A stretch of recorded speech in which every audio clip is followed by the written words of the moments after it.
Hey, I'm Angela Brock, money strategist for women ready to take control of their finances and build real wealth. I help you shift how you handle money so that you can stop feeling stuck and start seeing real financial progress. So let's get into it. So today I want to talk to a very specific woman. I want to talk to the woman who's out here handling things, making sure bills are paid, and you are noticing problems before they become emergencies. You're the one who figures it out without needing to announce it. And from the outside looking in, you look stable. And because of that, people assume that you are fine. But internally, there's a kind of exhaustion that doesn't come from chaos. Rather, it comes from being the one who prevents chaos. And that kind of exhaustion is rarely understood, even by you, the one who is carrying it. So, financial exhaustion doesn't always look like struggle. Sometimes it can look like competence, right? Like you look like things are functioning normally and it looks like stability. There's nothing dramatic happening, nothing is falling apart. But underneath all of that stability is a part of your brain that is always on, even when nothing is wrong. You're always watching, always anticipating, always making sure that things stay intact. And you're not necessarily anxious, but this is always being on, is how you define being responsible now. Have you ever felt like you just couldn't really relax? Not because something is wrong, but because if you knew that if something did go wrong, you would be the one that had to handle it? And that type of awareness carries weight. Even when nothing is happening, you're still carrying this weight. Imagine someone responsible for maintaining a building. If they do their job well, nothing breaks, nothing collapses, nothing becomes urgent. And from the outside looking in of that particular building, it almost looks like everything comes easy to this person. But the only reason that it looks easy is because someone is constantly paying attention behind the scenes. Does this sound familiar? Does this sound like you? If it is, I'm talking to you. You are preventing problems before they appear. And that is what financial responsibility feels like. Not necessarily reacting to chaos, but preventing it. And prevention requires energy. And that is why reframing is so important here, because most responsible women misinterpret this for exhaustion for meaning that they're doing something wrong. They feel like maybe they need more discipline or more control or more structure because they're exhausted. But this type of exhaustion doesn't come from a lack of discipline. It comes from being the one, and sometimes the only one, who always has to think about the if and the when without ever fully putting it down. So you're exhausted not because you're bad with money. You're exhausted because you've been carrying this financial awareness for far too long and you've never been able to put it down and just leave it be. And this is why when you handle everything externally, you can still feel mentally tired internally. Not because you lack clarity about where your money's going or what you need to do financially, but because that type of clarity requires constant attention when everything depends on you. And that type of constant attention is draining. Even when things are stable, it is still draining. So you don't become exhausted because you're incapable. You become exhausted because you've been capable for too long without any support or not enough support. And capability attracts responsibility, and responsibility accumulates quietly. What do I mean by that? This responsibility doesn't feel heavy at first, right? It actually feels empowering, right? It feels stabilizing. It feels like control.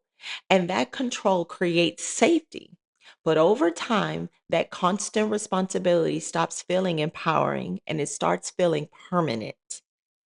Not because something is wrong. Again, like I think sometimes we don't feel the sense of urgency to change something when it's not broken. And so if you don't feel like something's wrong or something's broken, then you internalize what's happening and the weight, and you misinterpret that exhaustion for you actually not carrying it well. But nothing is reliving or relieving you of this role, right? Because there's nobody else who can carry it. And then you become the stabilizer by default. So imagine carrying multiple grocery bags from the car. I do this all the time. Like if I can carry all 15 bags and anything else that didn't fit into a bag all in the house in one trip, I'm going to do it every single time. Every single time. And at first, once I have it all on my arms and all on the different fingers and I have it together, it feels manageable. I feel strong enough. Even as I raise my hand to press the button to lower the lift gate, I feel strong enough. And this method of carrying all 15 of these bags plus anything else underneath my arms and under my chin, it's efficient, right? Because I'm doing this all in one go. And I feel like I can carry it.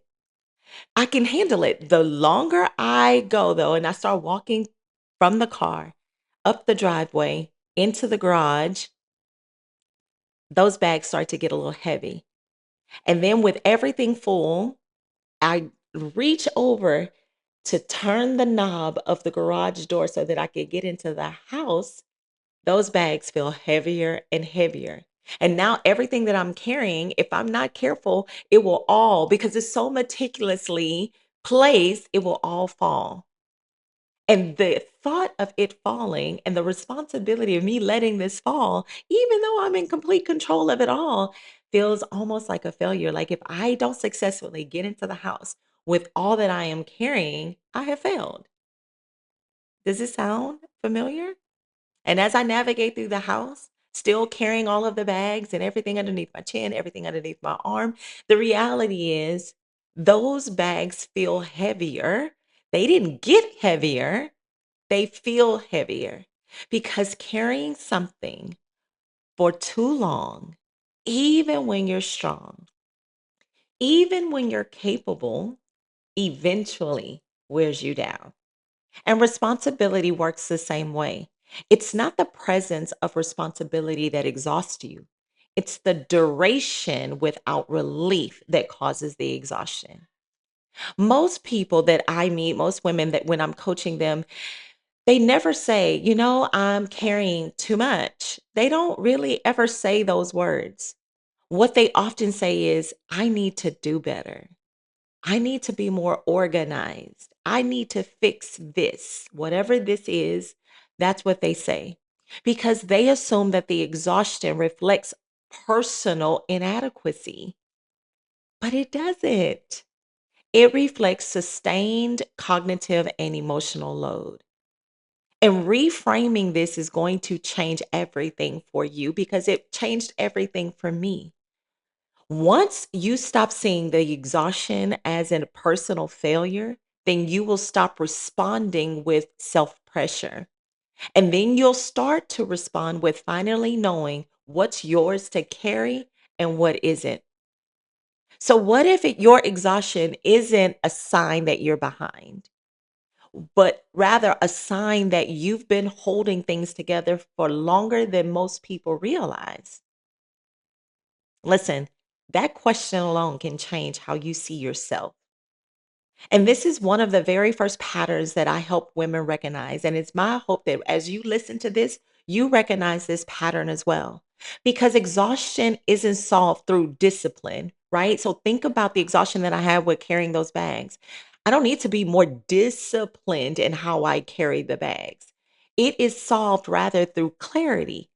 And clarity is what's going to reduce that cognitive load and give you a constant decision pressure, right? That clarity is going to allow responsibility to become intentional instead of constant. And when responsibility becomes intentional, then exhaustion will decrease naturally. Again, not because you stopped being responsible, but because responsibility stopped being automatic. If you continue mislabeling exhaustion as personal failure, then you'll continue increasing pressure on yourself. You'll keep tightening control. You'll keep carrying responsibility in isolation. And over time, exhaustion is going to turn into resentment, not towards money, but towards yourself. And that right there is the most damaging outcome because what'll happen is it's going to start to erode your trust in your own capacity for what you can do, what you can handle, what you can be, who you can become. So here's the truth that I want you to understand. You're not exhausted because you're incapable. You are simply exhausted because you've been capable in environments that required sustained responsibility.